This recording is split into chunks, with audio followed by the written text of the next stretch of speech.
प्यारे बच्चों, क्लास 10 इससे पहले लेक्चर में मैंने आपको प्रकाश परावर्तन एवं अपवर्तन चैप्टर के विषय में बताया था कि प्रकाश का परावर्तन दर्पणों द्वारा होता है। दर्पण 3 प्रकार के होते हैं: अवतल दर्पण, उत्तल दर्पण, समतल दर्पण।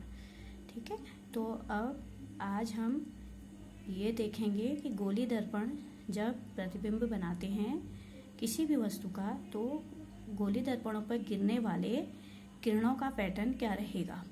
इससे पहले वाले में मैंने आपको अवतल दर्पण द्वारा बनने वाले प्रतिबिंबों के लिए किरणों का पैटर्न बताया था।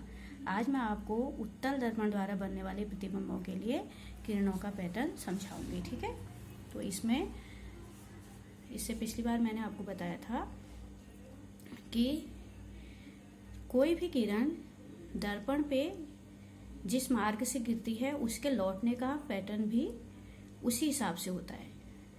ऐसा नहीं कि सब एक ही रास्ते से लौटती हैं। जो किरण जिस प्रकार से गिरेगी उसके लौटने का पैटर्न भी अलग अलग होगा। जैसे अवतल दर्पण में मुख्य अक्ष के समांतर आने वाली किरण जब दर्पण से टकराती है तो फोकस से लौट जाती है। मुख्य अक्ष, ये हमारा मुख्य अक्ष है जो ध्रुव से जा रहा है। मुख्य अक्ष के समांतर आने वाली किरण फोकस से लौट जाती है। तो उत्तल दर्पण में जैसे कि आप जानते हैं कि उत्तल दर्पण एक अपसारी दर्पण होता है। यह किरणों को फैलाता है, फैलाने की प्रकृति होती है इसकी, जबकि इस उत्तल दर्पण की जो प्रकृति होती है वो किरणों को इकट्ठा करने की होती है, फोकसित करने की होती है। तो अवतल दर्पण जो है किरणों को इकट्ठा करता है, इसलिए यह अभिसारी दर्पण कहलाता है। और उत्तल दर्पण किरणों को फैलाता है, इसलिए यह अपसारी दर्पण कहलाता है। तो उत्तल दर्पण में जो किरण मुख्य अक्ष के समांतर आएगी वह इस तरीके से फैलेगी जैसे कि मानो वो फोकस से आ रही हो। ऐसा प्रतीत होगा मानो कि वो फोकस से लौट रही हो। हालांकि उत्तल दर्पण में अंदर की ओर कोटिंग या पेंट होता है। जब भी कोई किरण मुख्य अक्ष के समांतर आके उत्तल दर्पण पे गिरती है तो वह दर्पण को पार नहीं कर सकती, वो फैल जाती है और इस तरीके से फैलती है मानो वह फोकस से आ रही हो। तो जिस बिंदु से आते हुए वह लगती है वह उस बिंदु को हम उत्तल दर्पण का मुख्य फोकस कहते हैं। जिस बिंदु से ऐसा लगता है कि जब वह फैल रही हो तो मानो यहाँ से आ रही हो, ऐसा आपको भी लग रहा होगा ये डैश डैश वाली लाइन को देखते हुए कि मानो यहाँ से आ रही हो, तो वह बिंदु फोकस होता है और किरण इस तरह फैलती है जैसे फोकस से निकल रही हो। इसी तरीके से ये तो उस किरण की बात होगी जो मुख्य अक्ष के समांतर आती हैं। अब हम पढ़ेंगे अगर किरण मुख्य अक्ष के समांतर नहीं आ रही है, माना किरण फोकस से आ रही है।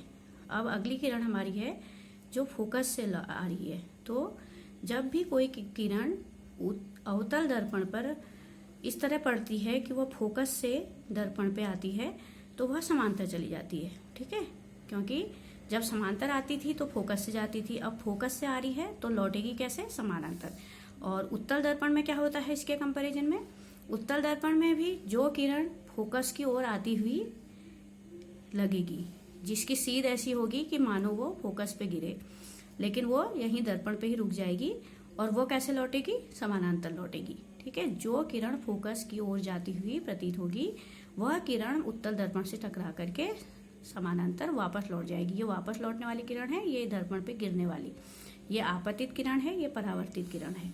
इस तरीके से फिर अगला केस है, यदि कोई किरण अवतल दर्पण पे ऐसे वक्रता त्रिज्या या वक्रता केंद्र से आ रही हो, जो प्रकाश किरण दर्पण पे पड़ती है और उसका रास्ता होता है वक्रता केंद्र से, तो उस किरण की विशेषता ये होती है कि वो उसी रास्ते लौट जाती है। आप इसमें देख रहे होगे आने वाली किरण का रास्ता और जाने वाली किरण का रास्ता एक ही है, यानी कि वक्रता केंद्र से होते हुए दर्पण पर गिरने वाली किरण उसी मार्ग पर लौट जाती है। और यहाँ भी इसी तरीके से है, जो किरण उत्तल दर्पण में जो किरण वक्रता केंद्र की ओर जाती हुई प्रतीत होगी वह अपने ही रास्ते में लौट जाएगी। इसी प्रकार से अब अगला है, यदि कोई किरण ध्रुव के साथ कोई एंगल बनाते हुए टकराती है, ये अवतल दर्पण है, ये अवतल दर्पण का ध्रुव P है। अगर कोई किरण ऐसे आती है कि वह कुछ एंगल बनाते हुए, किसके साथ एंगल बनाते हुए? मुख्य अक्ष के साथ एंगल बनाते हुए दर्पण पे पड़ रही हो, तो वह उतना ही मुख्य अक्ष के साथ एंगल बनाते हुए वापस लौट जाएगी। यानी कि अगर ये एंगल आपतन कोण अगर हमारा 30 डिग्री है तो आर भी 30 डिग्री ही होगा, यानी कि 30 डिग्री के कोण बनाते हुए अगर ध्रुव पर गिरेगी कोई किरण तो 30 डिग्री का कोण बनाते हुए ही मुख्य अक्ष के साथ वापस चली जाएगी। उसी तरीके से उत्तल दर्पण में भी यही होता है। यदि कोई किरण उत्तल दर्पण पे कुछ कोण बनाते हुए गिरती है, जिसको हम आई कहते हैं, आपतन कोण, वह उतना ही कोण बना के लौट जाएगी, जिसे हम कहते हैं परावर्तन कोण। यानी कि मुख्य अक्ष के साथ जो किरण 40 डिग्री का कोण बनाते हुए पड़ेगी वह 40 डिग्री का कोण यानी R = 40 डिग्री बनाते हुए वापस लौट जाएगी।